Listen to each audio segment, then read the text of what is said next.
Welcome to Whiskey is a Journey. My name is Peter Fasciano. Today, I'm going to be doing my second peated flight of this whole top five series that I've been doing on Fridays.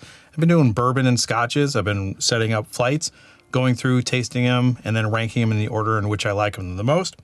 The winner of each of these flights is moving on to the finals, which I'm getting pretty close to the very end. Today, again, we're going to be doing my peated scotches, and I'm going to be doing my cask strength peated scotches. I only have 4 bottles that I'm going to do here. I think the last peated flight that I did overwhelmed my palate. I'm going to take a little bit more time on this one. I'm going to space the tastings in between, kind of cleanse my palate a little bit, because the peat that are in these can be overwhelming. And eventually I think my palate's going to blow up and just be saturated. So let's go ahead and get into this with bottle number 1, Kilkerran 8. This one is the bourbon cask matured, coming in at 55.8% ABV, and I paid $120 for this. I'm in Phoenix, Arizona. That'll be in glass number 1.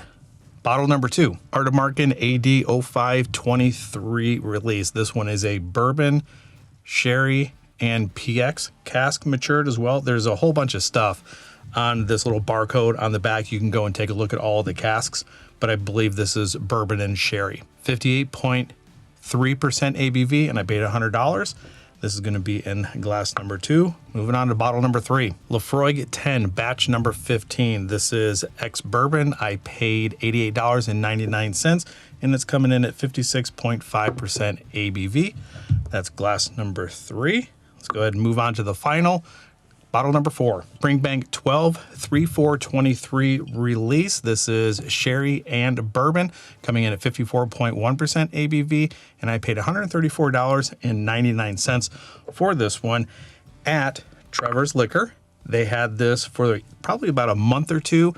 They depleted their stocks and then they restocked and then they depleted them again. So I've actually seen this at Trevor's Liquor quite a few times. Now, since they have completely sold out, I haven't seen it again, but hopefully in the near future, when they do another release, they'll stock up again. So let me go ahead and clear this out of here, mix these glasses up, and get into the nosing and the tasting. And then just to recap again, I'm going to be nosing and tasting these, putting them in the order in which I like the most. I was debating on whether to put the Ardbeg Udal in this one. It doesn't really necessarily say, or it doesn't say, that it's cask strength on the label, but I do believe it is pretty comparable to the rest of these, and it's also bourbon and sherry cask matured, so I thought it would fit in to the lineup rather nice. But I decided just to do 4, 2 bourbon and sherry cask matured offerings. So I'm not swaying or leaning too heavily on the bourbon and sherry cask matured. So, and all of them are all labeled on the bottom. I'm going to keep these things capped, go through them one direction, and then I'm going to speed the camera up, go through the other direction, and then come back with a decision on my rankings. So, glass number 1, I tell you what, it took me a little bit of time before I actually got brave enough to try a peated scotch. But once I did, I think, depending upon my mood or even maybe, colder weather, I lean more towards peated scotches than I do anything else. I do get peat. There's a sweetness in here, and there's a little bit of a salty note as well. Small amounts of red fruit. Let's go ahead and get this thing on the palate. I was going to put it down and move on, but let's get this thing on the palate. Oh man, that ABV hits pretty hard. It's very saturating. It coats every part of the mouth. The peat that I get is more on the savory side. I'm not getting the Band-Aid and iodine side of the peat. Red fruits and dark fruits are coming through. Raisins, dates, figs, and plums. I think that's the sherried, one of the sherried, either the Springbank or the Ardnamurchan. Tell you what, that's really good. Now, let's move on to glass number 2. Man, I thought glass number 1 was sweet on the nose. This is bubblegum, peat, salt, red fruits, dark fruits. I didn't think it was going to be possible to beat the nose of glass 1. This smells amazing. Let's get it on the palate. Ooh, man, that's good. This is going to be extremely tough. You get a little bit of seaweed, There's a good amount of vanilla. That sherry note is really balanced with that vanilla. And the peat that I'm getting is leaning a little bit more towards like a burnt campfire log, like you just put it out. But it's also like you threw a little bit of meat in the campfire as well. So I'm getting a little bit of the burnt meat savory side along with a campfire log. That's really good. I think I pretty much nailed the sherried. So I'm thinking that these are going to be leaning more towards the bourbon side of things or that vanilla note. So let's go ahead and get on to glass number 3. Yeah, so much different than the first two. It's absolutely amazing how different this is on the nose. It's void of the figs, dates, raisins, and plums. Those red fruity notes are gone. This is leaning a little bit more towards the ethanol and the vanilla. Still briny, still peaty, just completely different on the nose. Let's go ahead and get it on the palate. Yeah, that's much more oak, a little mossy, a little dampy, or a little bit damp, wet cardboard, musty attic or musty basement, good amounts of vanilla, and the finish kind of lingers around a little bit, and I get more of a barrel oak or barrel tannin on the side of my tongue. Not as dominant with the peat as the first two, which might be a detriment to this, but it's still very good. All right, let's move on to the fourth and final glass. All right, if I thought some of these were salty and briny, this one is definitely the saltiest. Yeah, this is all seaside. Salty ocean, sea breeze. Yeah, this is really funky, really good. And a little bit more on the Band-Aid and iodine side of things, leaning a little bit more into the campfire. It's on the different spectrum than these two. Campfire meaty, Band-Aid, iodine. Smells really good though. Let's get it on the palate. On that sip, I get a tar note, like asphalt, rubber tire, rubber beach ball. Completely different than the first two, but kind of similar to this one. And the ABV seems to be working its way down the throat and into my chest. Maybe a little, not, I don't want to say sharp or prickly, but it has a little bit more of a hotness to it. As far as the distillate or the ethanol, a little bit more burny than the other three. Tell you what, I think this is going to boil down whether I'm in a bourbon mood or if I'm in a sherry mood. I'm going to take quite some time. I've got my pad of paper here. I am going to go through this slowly. I'm going to speed this part up on the camera, but I want to make sure that I'm actually getting my thoughts down on this clearly, get a cleanse in between each of these sips, identify what I like and what I don't, and then when I come back, hopefully I will have an order. Be right back.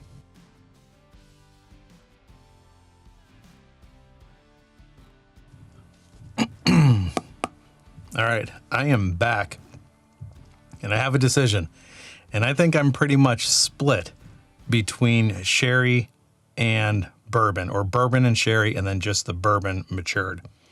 I think I like my top two are the sherry and the bourbon, and then my bottom two are the sherry and bourbon. So me thinking that I was more of a sherry finished or sherry matured peated Scotch lover, this blind just kind of proved that I never know how I'm going to feel on any given day.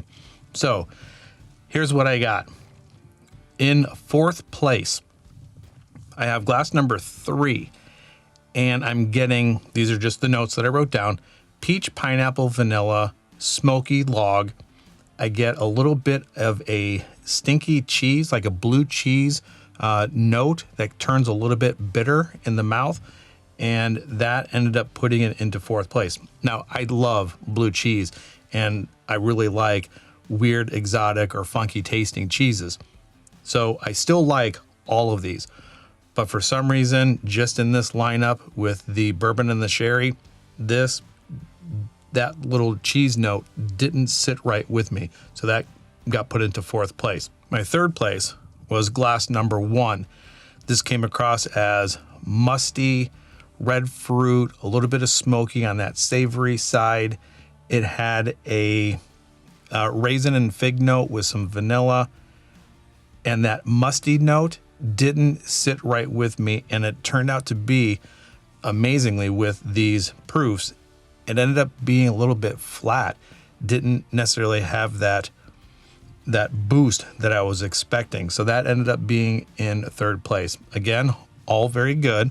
These are the whiskeys that I have in my collection, and these are the ones that I feel are best representing the cask strength, and I like them all, but I have to rank them. So this ended up being third. In second place, I thought glass number 4 was actually going to be my last, but each time I went back to it, I pulled out a little bit more character, a little bit more depth in this, and it ended up being my second place. So I get pineapple, fruit, vanilla.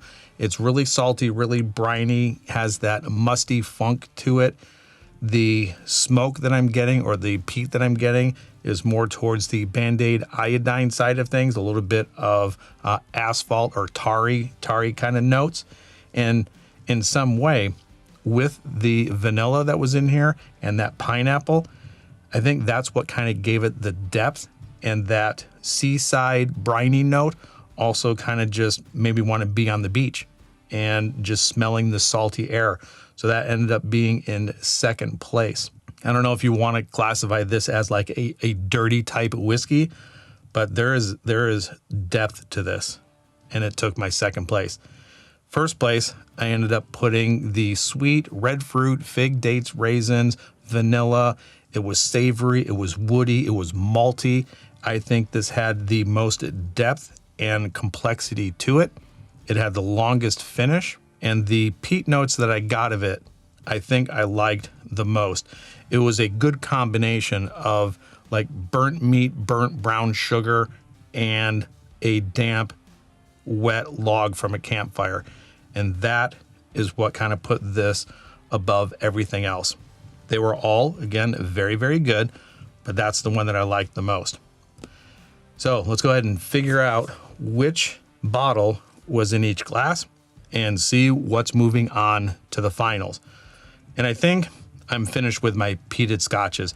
What I'm going to do is take my top 2 from my first video, which I believe was my top 5 10-year-old peated scotches. So I'm going to take the top 2 from there and the top 2 from here, move those on to the final, and it'll be a completely separate video from my non-peated scotches and my bourbon video. So if you are interested in this and you like this type of content and you're not subscribed to the channel, do me a favor and subscribe to the channel. Do all those things that YouTubers ask you to do. Like, subscribe, share, comment down below. If you are familiar with any of these peated cask strength scotches, let me know where they rank with you.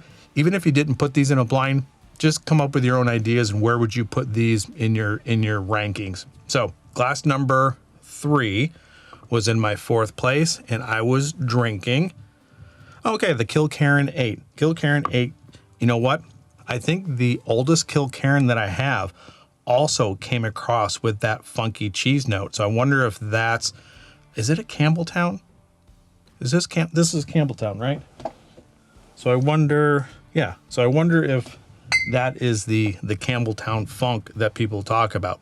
Whatever the case may be, that is in 4th place. In 3rd place, I ended up putting, oh no, I thought I liked this one a lot more just by itself. This pains me a little bit. Springbank 12. Springbank 12 is now coming in 3rd place. And maybe that mustiness is also kind of falling in line with the Kilkerran. I don't get the funky cheese note, but there is definitely a damp funkiness coming out of here. So I don't want to say that I was disappointed, but I thought that was going to finish a little bit higher. 2nd place and moving on to the finals is going to, well, it's got to be, yeah, I would say with the flavors that were coming out of here, this is the Laphroaig Batch 15 Cask Strength. I tell you what, if you haven't had Laphroaig before, if you haven't had their Cask Strength version, there is a little bit of a dirtiness to this, a little bit of, rough around the edges, not sharp, but it has character, it has depth. This is really good. I would highly suggest if you haven't had a Laphroaig Cask Strength, go out and try it. This is amazing. And this is moving on to the finals, which means 1st place is the Ardnamurchan. Yeah, the Ardnamurchan. What do we got here? Ardnamurchan, look at the dates. The Ardnamurchan AD 0523 release. If this had character, this had depth. So what this had in character was matched by the depth that I got out of this. So the Ottermarken is moving on to the finals along with the Cask Strength Laphroaig 10. And the only thing left to do is make a blend of this and see how the cask strengths all match up in a Glencairn. So we got the Springbank, the Ottermarken, the Kilkerran, and the Laphroaig 10 batch 15 cask strength. Roll this in the glass to get it all married together. I'm not going to spend much time letting this mix together. Let's get it on the nose. Ooh, lots of pepper is coming out of here. Not a whole lot of peat to speak of, even with it coming out of these glasses. It's very subdued on the peat side of things.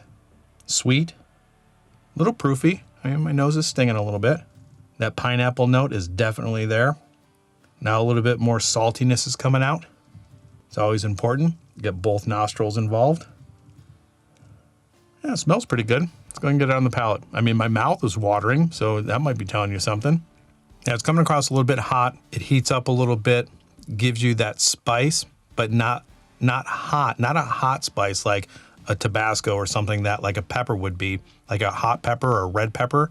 This is more along the lines of a white pepper, black pepper. It's a little drying. I'm not necessarily picking up much of a peat note, specifically, whether it's iodine or campfire or burnt meat. So that means it kind of flattened the peat notes in here. It is sweet. I do get a little bit of pineapple. I would not say that this would be a very good blend. Definitely one worth trying, but it's not the best. Now I get more pineapple than anything else. Pineapple and pepper. Grill a pineapple, sprinkle some pepper on it, burn it a little bit, and that's what you got in this glass. All right, that's where I'm going to leave it. Wherever you're at in your journey, I hope you're enjoying it. Until the next time, we'll talk to you later.